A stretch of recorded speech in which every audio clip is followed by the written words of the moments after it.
Hey everybody, it's time to tune in and turn on your happy. You're watching The Kelly Williams Show. Don't forget you can watch it anytime on the best network ever, Your Home TV. And also streaming on ROKU. So get ready, because it's time for The Kelly Williams Show. Hey everybody, it's Kelly Williams with The Kelly Williams Show, Bay Area Houston Magazine and Your Home TV. And it's time for The Kelly Williams Show. Yeah! Yeah! Kelly Williams Show. That's right. All right, we're going to have lots of fun today. We are on location at Art of Coffee in Kemah, Texas. So you might hear some people walk in, some coffee being ground, and lots of fun noises, and it smells really good. Yes, it and does. their coffee is delicious. Isn't it delicious? It's absolutely fantastic. So good, so good. All right, so I am here with JP Spees of JP Spees Voice Works, and he just happens to be my big brother. Big brother. How crazy is that? It's awesome. It is awesome. Sometimes. Yeah, sometimes growing up is a little not awesome. Yeah. But it is pretty awesome. Yeah, it's We've awesome. always been close. And it's cool to be on your show. Yeah, thank you. You're welcome. I'm excited. So JP, you know, I grew up with you where I knew you were funny and had these talents, you know, not only voice stuff, but musical, and we're going to get into all that later. But you've been doing voice stuff for 43 years on radio and television. That's a big deal. I want everybody to know kind of how did that happen and when did it start and how old were you? You know, I've told this story several times, and actually when people tell stories, they tend to get boring and you just don't want to share them as much anymore. But I've found the more I share this story that there actually is some excitement to it. Yeah. I didn't think that way initially, but I was 15 years old. I was dating a girl in high school. I'll never forget it. Her name was Jennifer. And her dad actually owned a local advertising agency. And he was the main voice for the advertising agency. He had one of these really big, deep, you know, authoritative type voices. And my voice, when we started dating, had just dropped. So, you know, you remember how you used to call 411 information service to try to get people's phone number and address and stuff like that? Yeah. Every time I would call for someone's number, the lady on the other end would say, "Yes, ma'am, one moment." And that's how high my voice was. Well, at 15, my voice dropped to where it is now. Yeah. And so I called this girl to find out what time she wanted to get picked up and if she was going to be ready. And her dad answered the phone. And he said, "Can I help you?" And I said, "Yes, I'm calling to find out if Jennifer's going to be ready for our date tonight." And I could hear him look at the phone and go, "Excuse me? Yes, sir, we have a date tonight. And what is your name?" "My name's JP Spees." "Well, Mr. Spees, perhaps you should show up a little early so we can have a little conversation." He was thinking he was talking to an old man. And I'm all of about 5'4" in high school, right? So I get to the door, I knock, and the door flings open, and he looks down, and he goes, "Can I help you?" I said, "I'm JP Spees." And he goes, "Oh, you're JP Spees. Well, come on in. I want to talk to you." He actually got me to sit down and got one of those little condenser old cassette recorders. Wow. Right, with a little handheld microphone that you plug into it. And he said, "Have you ever thought about a career in radio?" I said, "Sir, I'm 15. I haven't really thought past tonight, actually, the date with your daughter." And he said, "I want you to do me a favor." And he handed me a public service announcement. He said, "I want you to read this while I record you." And I said, "Okay." And I read it. And he goes, "Now I want you to read it like you're not reading it, like you're just talking about it with someone." Yeah. And I did that. And he goes, "If you don't mind, I'd like to send this to one of the local radio stations and see if they'd be interested in hiring you." I said, "Okay." 2 weeks later, I got a phone call from the radio station. They wanted to hire me. That was my first job. That is crazy. It is crazy, Yeah. isn't it? And it was the biggest country station in the Sulphur Lake Charles market. What was the name of the station? KTQQ. Wow. Yeah. Oh my goodness. Yeah, Q101, I think Yeah, is I what it remember was, Q101. Right? Yeah. And it was automated. It was no big deal. I didn't have like a live show, but I got to record the weather, public service announcements, and plug them in. And the top 40 station, which was KLOU, Yes. actually heard me, and I ended up calling them and saying, "Hey, I'm looking for." "Oh yeah, we heard some of your stuff. Yeah, we'll interview you." I ended up getting a full-time job working from midnight or actually from 3 a.m. till 6 a.m. Monday through Friday while I was going to high school. Yeah. And so that's pretty much how my career got started. Now, what was the station where where they had the big window on the main street of Lake Charles? That was KLOU. KLOU. I would bring, of course, my girlfriends. Everybody wanted to see JP working at the DJ booth because it was so cool. And they had a big window where when you're passing by the radio station, you could see the DJ on duty talking into the big microphone off the ceiling or whatever and doing stuff. And it was the coolest thing ever. It was so much fun. How long were you with KLOU?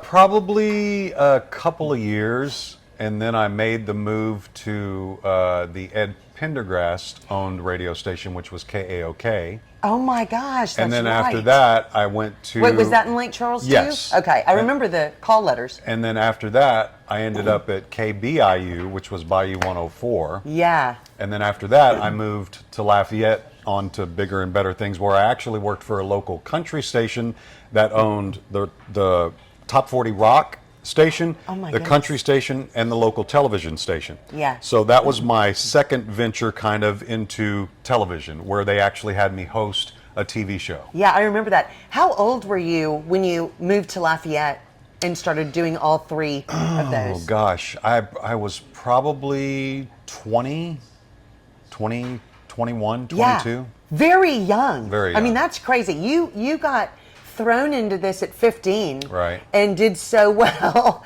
that. Well, they didn't literally throw me. They offered, and I said, "Yeah, this looks like a fun gig. I'll do it." I'll take it. Yeah. Yeah. Oh my goodness. So, once you moved to Lafayette, and I do remember that because I went and visited you in Lafayette while you were working there. Right. Do you remember thinking, I'm really good at this? I mean, because you were still very young, and I don't even know if it really hit you No. that you were really, really good at doing this. You just kind of kept getting hired. I didn't really think that I was good at it. I just knew that people appreciated what I could do, and I was having fun doing it. Yeah. And it seems like the more I extended my tour, so to speak, into the different radio stations and different formats, I was encouraged to use more of my talents. Yeah. But I don't really think I got to a point to where I thought, hey, I must be really good at this. There was a point in time that I did get there, but it wasn't at that point. It was way too early, and I was having too much fun. Yeah. So. No, I mean that is so amazing. So few people, I think, start in radio, especially on the air at Right. 15 years old, Right. and have such a long career in it. Right. Okay, I want to ask you: do you remember ever thinking that it was kind of hard to learn everything that you had to do when you were on the radio? Because back then, you were putting records on, weren't you? I mean, it was Right. still records. Yeah. You were putting them on, checking. How is that? Was that kind of hard to learn? Thanks for making me feel really old. Yeah, vinyl kids. That's actually the pressed albums and stuff. Yeah, we were playing 45s. There was nothing really difficult about learning how to do. I think the difficult part came when I started doing production. Yeah. Started doing commercials, and I realized that you could do multiple tracks and add sound effects and music and different voices. I would actually talk to myself in different voices on different commercials. So that was the part that got a little complicated, but it was so much fun. Oh yeah, that's amazing. Did you how long were you in Lafayette? 3 years. 3 years. And then where did you go to? Because Houston. I remember. That's right. He came into Houston. And it took me 6 months to get a job in the fourth largest radio market in the country. That's amazing. Well, to me, it was way too long Well, yeah, but because I was living at mom and dad's house. Oh, that's why. That'll do it to you. Yeah, it was Did like it feel like it was 10 years? Yeah, it was like, I need a place to stay. I want to come work. I want to be closer to family. Do you guys mind putting me in? Mom and dad were like, of course not. Just come, stay as long as you need to, and do. I mean, we're blessed to have parents like that, right? Absolutely. Stay as long as you need to until the time runs out. Exactly. But it took me 6 months to actually get an interview I mean, Wow. because those were the days when you would actually send them your paper resume Yeah. and a cassette tape of your work samples. Wow. Yeah. But you didn't send them, you actually dropped them off Exactly. and asked if you could meet, and 9 times Yeah. out of 10, because it was a market the size of Houston, Yeah. they said, no, we'll get back with you. Yeah. So, but I called every day to follow up with all of those tapes and resumes that I sent out. And KIKK was the very first radio station to call me back and say, we're looking for somebody on weekends. Are you interested? Amazing. And I said, yes, I am. And when I was going in for my interview, this is kind of a side note, when I Yeah. was driving in for my interview, I turned on because I wanted to hear the station that I was going to interview for. Yeah. And come to find out, they were the biggest country station in the country Oh my goodness. at the time, ratings wise, revenue wise. Wow. Everybody wanted to be like KIKK. Wow. And when I was driving in, the newsman, who was Chuck Wolf, really good friend of mine, Yeah. who was doing it, had been doing it for years and years, he broke into the song to say that the shuttle had exploded. No. I will never forget that. I was driving to my interview and I turned it on, and he was doing a story about how the shuttle exploded. Oh my So it's goodness. kind of one of those massive events Yeah. that sticks in your brain Yeah. that you'll never forget. No, and you remember right where you were. Exactly. When that happened. That is crazy. KIKK, of course. I mean, that's like classic, fun station, amazing, and that's pretty incredible that you ended up getting that job. Well, and I was there part-time for, part-time, which meant on the weekends, and you would fill in when people got sick, Yeah.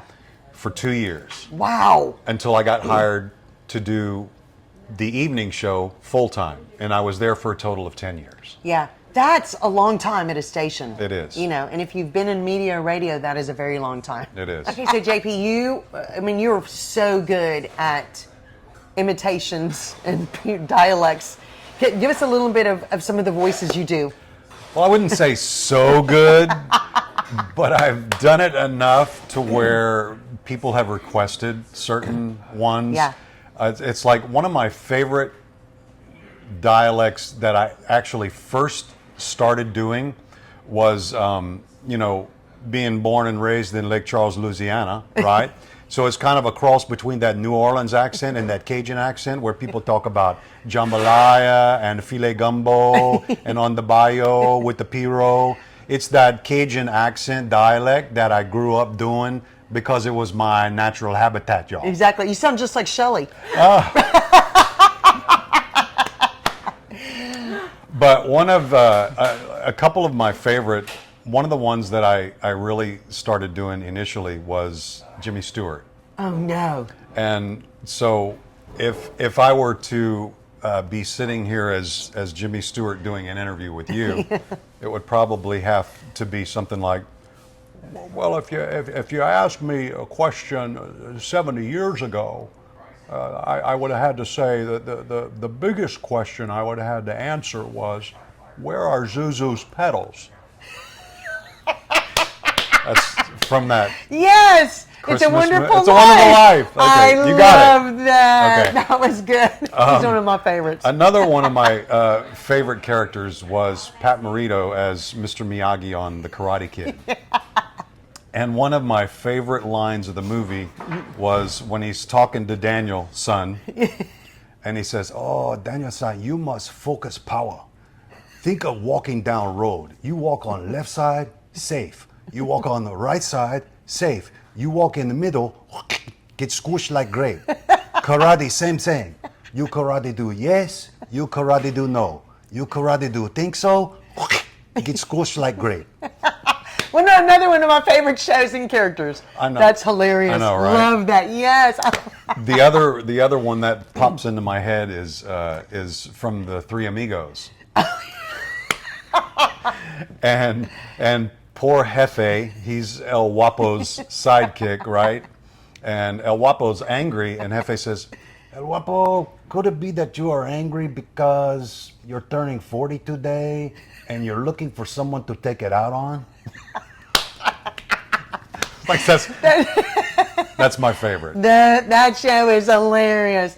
So while you were at KIKK, is that when you started doing more production work, like for national commercials and things like that? They'd start saying, JP, your voice is great. We need you to start doing some commercials for us. I actually ended up becoming the production assistant. Wow. The assistant to the production director, who's Buddy Clark, great friend of mine, phenomenal production guy. Kind of took me under his wing and started teaching me stuff about, the multi-track recording and doing all this kind of stuff. And I really started getting into that end of it. And then I started kind of hearing from different companies who said they would like my voice on their commercial. And I realized, Wow. well, there's a market here, so maybe I'll just kind of start my own business on the side. But that was, that was a long time ago as well. Yeah, that is incredible. What do you think you remember from being 15 years old in Lake Charles at that first station to KIKK? That was, how many years span was that? Do you remember? You're going to put me on the Like stand. 15 years? 20 years? 18? I'm going to keep guessing. 17, 16? Yeah. I have no clue. But it was under 20 years. Yes. Probably. What do you remember most changing with the technology and what you were doing between that first job at 15 and at Kick? Because, you're talking about now you're doing voiceovers, you're learning, different. That's really interesting. Well, you say multi-track audio tape recording nowadays. A lot of people in the industry who are younger don't even know what that means. Yeah. Now it's multi-track, it's all digital, it's all done on the computer. So at 15, I was spinning records and recording on audio tape, analog tape. Yeah. And through that span, during that time, the music went from being on 45s to what we called carts or cartridges. But there's those thick ones? They were kind of like an 8-track, but they actually had a wheel that popped up underneath them to spin them across the heads. Oh, wow. Whereas the 8-track just had like a pinch roller kind of a thing. And then they went from that to CDs in a jewel case that you would push into a CD player on the air to play your music, to now it's all on computer. It's amazing, isn't it? Yeah. That's crazy. Okay, I want to know, so if there's so many of my friends that when they would hear you on the radio, they've been listening to you for years and years and years, never realized that you were my brother. And when I would post exactly. You could have capitalized on that all those years ago. And I had all those T-shirts designed and everything, so I need to start selling them. Well, what's interesting is that I never realized how many people I knew that had been following you on your whole career, which is really interesting. You were their favorite DJ, which I love. After Kick, what did your career, so you were there 10 years, what did your career look like? I actually got hired by a news sports traffic company called Metro Networks. And they hired me on basically just as an anchor, and we would do traffic reports. I did traffic reports on like 4 or 5 different radio stations. Yeah. Which gave me a lot of market exposure. Even though on competitors I would have to use a stage name, because I couldn't be JP Spees on one news talk station and then JP Spees on the other news talk station, because they didn't want that. What were your names? I don't remember. I had Steve Lake. Oh my God, you were Steve Lake? It was a ripoff. It was a ripoff from a friend of mine that I worked with at KLOU years and years ago, and he used that name, and I was like, I like that name. I'm gonna use it. I don't think I ever knew you were Steve Lake. That's hysterical. Okay, that's funny. Yeah, and I think that was the only one that I had to use, because I only had 2 competitors that I did traffic for. And then eventually their production director retired. At Kick? At Metro Networks. Oh, at Metro, okay. And then they decided to promote me to their national production director, which meant I was in charge of all of the outgoing spots. They had like markets in 93 markets. They had markets in 93 cities across the country. Wow. And so I was in charge of providing quality control over all of the air checks that the clients would get, because the clients would want to hear their spots, how they were inserted into the traffic reports. Yeah. And so I was in charge of quality control and making sure that any production that we did for clients went through my office to Wow. make sure that it was done. And I was there for 15 years. Oh my God! I remember you being there for a while. I had no idea it was 15 years. That Yep. was that's a big responsibility. Yes, it you was. Had. Yeah. Were you still able to do any voice stuff at that point? I Or were was. you really so much in I control? was. I ended up becoming the traffic guy for Funky Larry Jones and the Magic 102 Morning Show.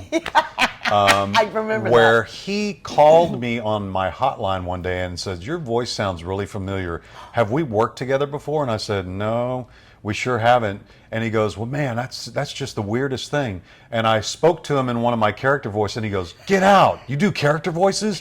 And I said, "Yeah, a few." And he goes, "All right, hold on, just get on the air." And it was the funnest time that I've had working at a radio station in a really long time. Yeah. Because he would call me and say, "Hey, get this character ready. I'm about to drop a bomb, and I want you to just say what comes to mind." So, that was improv radio at its finest, and it was the funnest time Yeah. I've had in a really long time. Yeah. Well, and one of those characters was Grandpa. Yes, it was. That is hilarious. And so, give us a little bit of Grandpa.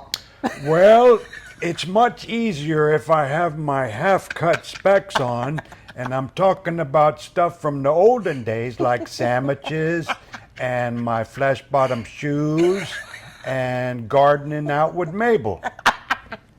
That's so good. I love it. I love it. Yeah. I And mean, let me tell you where that originated from, because I didn't really start doing voice work, Yeah. character voices, until I saw different people on television doing them. And then as soon as they would do it, I would see if I could do it, and I could do it. And that was just like, wow, I can do that. John Biner had a show, the comedian John Biner had a show called Bizarre. And one of the characters that he did on Bizarre was this old crotchety old man. And I said, "Man, that is the funniest thing I've ever seen. I wonder if I could do that." And I just started talking like he did. And before you know it, it became a character on a morning show in Houston. yeah, I mean, that's great. And I was just going to say, when did you realize you could do caricature? That was it. Voices, because it's like all of a sudden, I mean, I've always known you've been literally one of the most talented people I've ever known, even though you're my brother. Exactly. But I don't remember you not doing them. I just remember you always having that, but I didn't realize it started a lot. And I would literally wait and go to those stations in the morning so I could hear you. Right. And it was the funniest thing. I loved it. I loved it. Well, and like I said, I watch people like Rich Little and John Biner, Yeah. and some of these other people, Dana Carvey even, and Mike Myers. Yes. Mike Myers did a thing on Saturday Night Live where he went back to his roots, and he had a store called All Things Scottish, right? and it was just the stupidest sketch ever, but he made it hilarious. Yeah. It was like, Welcome to All Things Scottish. We've got 3 sizes. Wee, not so wee, and friggin' huge. and every time I saw that, I would literally crack up. I mean, it was hilarious. But watching people like that Yeah. kind of gave me, see if you can do that one, and I'd go see if I could make my voice sound like that, or so that's how I actually got started, and that was at a very early age. But Yeah. I didn't get to actually use it on radio until much later in my career. Yeah, that is so funny, though, Isn't that isn't weird? it? Yeah. I love that. Okay, what do people hire you for? I mean, This, just this. You know what? I have thanked God every single day that He has given me a gift in my voice to be able to draw people in. yeah, And I don't know what it is, but there's something about my voice that draws people in.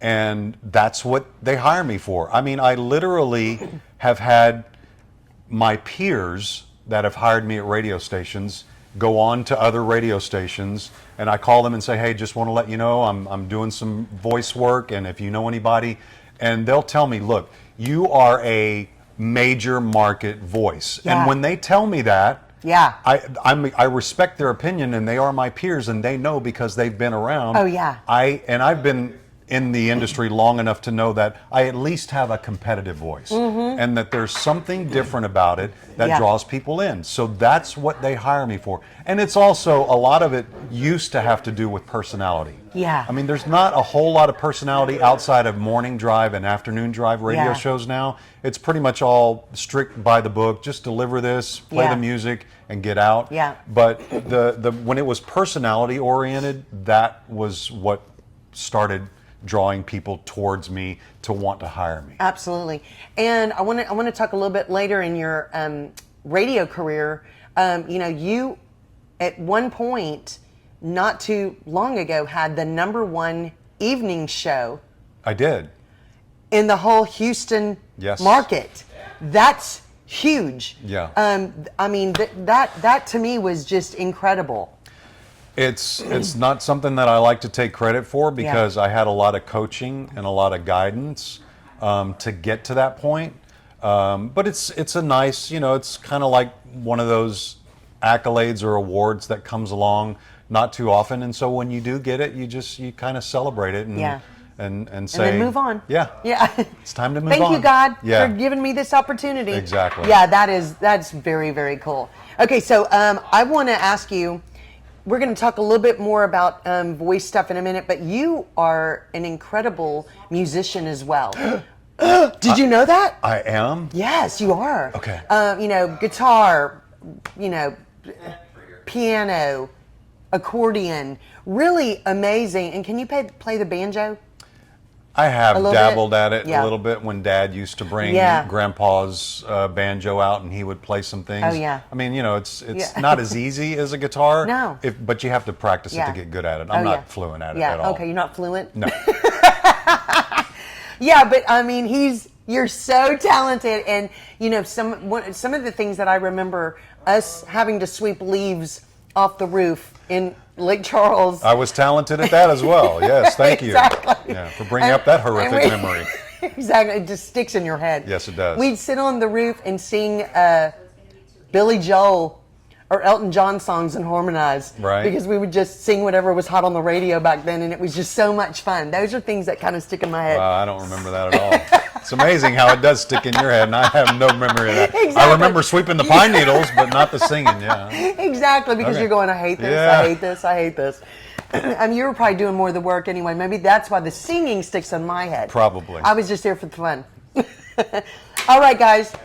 If you're just tuning in, we are right here with JP Spees Voice Works at Art of Coffee in Kima, Texas. And we're going to be right back after this commercial break from our sponsor. Are you looking for a natural approach to managing everyday joint pain and discomfort? Discover the power of Nuvothera, a revolutionary high-potency turmeric supplement. Nuvothera's advanced microparticle technology rapidly delivers turmeric and curcumin into the body for maximum absorption and maximum potency. Proven over 100 times greater anti-inflammatory and antioxidant activity than leading brands, Nuvothera helps relieve joint discomfort naturally. Stop suffering and try Nuvothera today.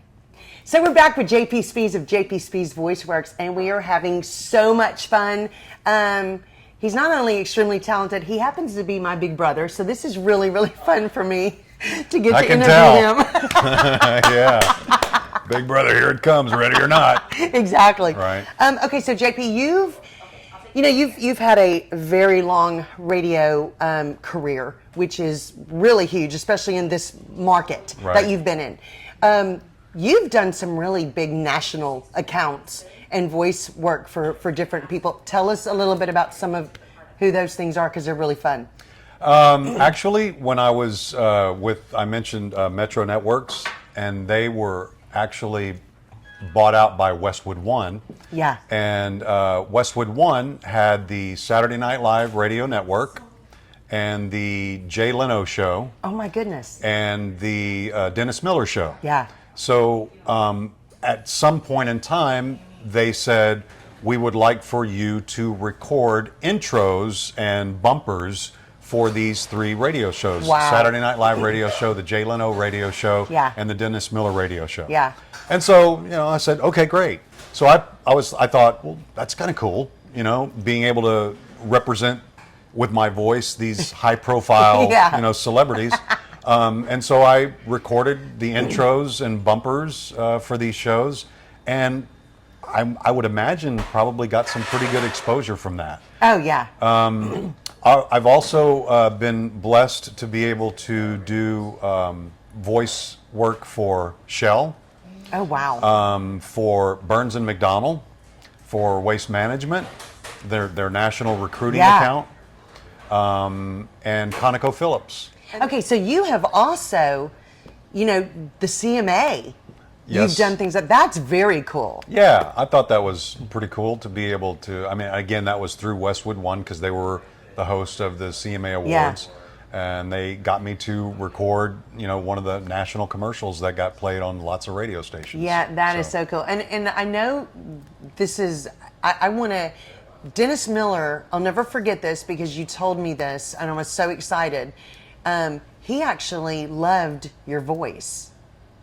He did, apparently, and I just got, word of mouth that he actually called the execs over at Westwood One and said, "This guy's got the best radio voice I've had on my show in a long time. Just wanted to pass that along." So that was kind of one of those accolades. You grab it, you celebrate, and you go, "Okay, time to move on." Yeah, I can only have this for a second. Right. Yeah, and Dennis Miller is one of my favorites. So that was I'll always remember that because I thought that was one of the coolest things ever. That he took the time to call the station. Yeah, because and a lot of company. people really, would just kind of go, "Oh, this guy sounds good. All right, what's next?" Exactly. No, I loved that. I love that. Okay, so your career, you started JP Spees Voice Works. Tell us a little bit about that. How long have you had that? Literally for about as long as I've been doing radio and television. I mean, once I found out that there was a market for voice work, I started doing it. I didn't actually set up a company way back when. I just started, saying, "Hey, I'll do your commercial. Okay, well, pay me." And then I'm good. And then I thought, okay, well, I'm making all this cash. I should probably go ahead and set up a business so I could have, taxes taken out and have expenses and do it legitimately. And then our oldest sister, Lisa, helped me get that all set up. Very thankful for her knowledge about getting stuff like that done. Absolutely. And so I decided that I would try my hand in the jingle industry, which was kind of the first thing. I learned very quickly that that's probably not an avenue I wanted to go down because not only do you have to find the musicians and the talent for the jingles, but then you have to coordinate getting everybody into the studio and doing it. I did produce one jingle package, and that was my swan song for the jingle, doing the jingle business. And it was for a TV station in Lake Charles that was expanding into the Beaumont market. And one of my connections over there said, "All right, I'll give you a shot. Produce me a jingle package for radio for us expanding into the Beaumont market." So I wrote the song out, the jingle out. I came up with a 60 full sing version, a 60 donut version, a 30 full sing version, and a 30 donut version. Donut meaning vocals, instrumental, and then vocals where you could insert daily programming or whatever. Oh, wow. Yeah. Okay. And then I sent him the package. He paid me. I was like, that was a lot of work, and that's not a lot of money. So I think I'll just stick to the voice work stuff. Exactly. Call me if you need something else. Yeah. Yeah, I love that. You recently just signed with a big talent agency right here in the Houston area. One Can of you the tell biggest. us a little bit? Yeah, I mean, this is very, very exciting. You have so much experience on all that range of things that you can do with your voice, which is a huge deal for people. Right.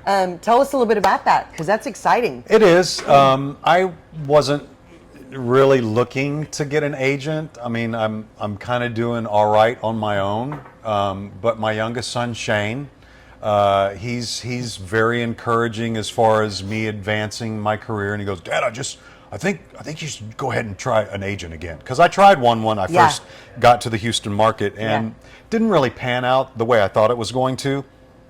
And I thought, you know what? Why not give it another shot? So I reached out to what I consider to be the biggest talent agency in the Houston market, which is Pastorini Bosby. Yeah.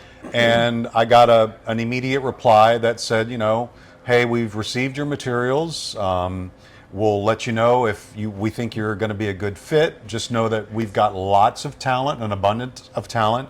And, you know, there's a possibility we may not contact you if you're kind of in line with all of the other talent that we have. Yeah. And so I was like, okay, I probably won't hear back, you know. And Yeah. then a couple of days later, I actually got an invitation for an interview. Yeah. And the interview went really well. And they sent me a contract, and they were excited for me to come on board and be part of their talent pool. So I'm excited to have Pastorini Bosby representing me now. Yeah, congratulations. Thank you. That is really exciting. They have a great reputation, which is really nice. Yes. That's amazing. Okay, so if somebody watching the show wants to hire you for your voice talents or do things, how do they contact you, or do they now contact Pastorini Bosby? Well, it's now, if they want me specifically, they can reach out to me directly, or they can go through Pastorini Bosby and say, hey, we want JP Spees Okay. to be our voice talent. Yeah. Okay, awesome. So how do they follow you on social media and contact you? Social media, Facebook page is JP Spees Voice Works. And let's see. Oh, my actual website is jpspeesvoiceworks.com. And there I have demos and a way you can contact me through email and a little bit about who I am and some of the stuff that I've done. Yeah, and you can actually go listen to a lot of his stuff on his website, which is so much fun. Yes, you can. To do. Well, I'm kind of tired of it, but yeah, other people can have fun. Yeah. I like it. I could go Okay. listen to it All all right, day. there you go. Absolutely. Okay, JP, this has been so much fun. It has. Thanks for hanging out with me today. Thanks for having me on the Kelly Williams Show. Yay! Finally. I know, finally. We've been Sister. trying to do this for a long time. A really long time. A really long time. Can you get me on your show? Oh, yeah. Okay. It's JP again. Wants to be on the show. Guess I'll have to put him in somewhere. Appreciate it. No, I'm so excited. This has been great. This has been great. Guys, thank you so much for watching the Kelly Williams Show today. You can always watch it anytime on your home TV. And we want to thank Art of Coffee in Kemah, Texas for hosting us today. It's been wonderful with your delicious coffee and fun artwork. And we hope you have an awesome and blessed rest of your day. Look up JP Spees Voice Works. And if you need him, he's here. Very talented. And my brother. I'm so proud. All right, guys. Have a great day. And we'll talk to you later on the Kelly Williams Show. Bye.